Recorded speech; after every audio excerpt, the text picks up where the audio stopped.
Qu'il s'agisse de professionnels ou de particuliers, depuis le 1er janvier 2024, il y a une loi qui nous impose de gérer nos biodéchets. Alors évidemment, on va parler de compost, et c'est quoi la définition du compost? Eh bien, c'est un amendement organique produit à partir de la décomposition de matières telles que les déchets de cuisine, les déchets de jardin, les feuilles mortes et d'autres débris végétaux.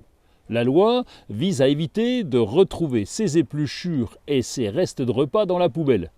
Mais avant de tout balancer sur le tas de déchets verts, on peut déjà commencer par éviter le gaspillage. Moins vous jetez et moins on remplit les poubelles. Le processus de compostage implique la décomposition biologique par des micro-organismes tels que les bactéries, les champignons et les insectes sous l'action de l'air et de l'humidité. Et finalement, ce compost, c'est un bienfait pour le jardinier.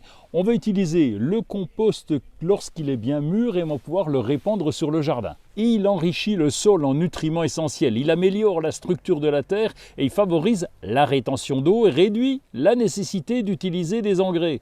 Et bien sûr, c'est le but, pendant que les déchets végétaux terminent dans le composteur, c'est autant de trajets en moins à la déchetterie. Et en plus, vous allez limiter les achats de nourriture pour les plantes du jardin. On va mélanger correctement les différents types de matières organiques afin d'assurer une aération adéquate et maintenir un équilibre entre les matières riches en carbone, comme les feuilles mortes par exemple, et celles riches en azote, comme les déchets de cuisine. Tout commence par choisir le bon emplacement. Alors, trouvez un emplacement, si possible, à la mi-ombre, et si c'est un peu caché du voisinage, c'est pas plus mal. Vous pouvez utiliser un bac à compost, un composteur prêt à l'emploi, ou délimiter une zone dans votre jardin pour faire simplement un pourrissoir. Le pourrissoir permet d'entasser en vrac tous les déchets végétaux.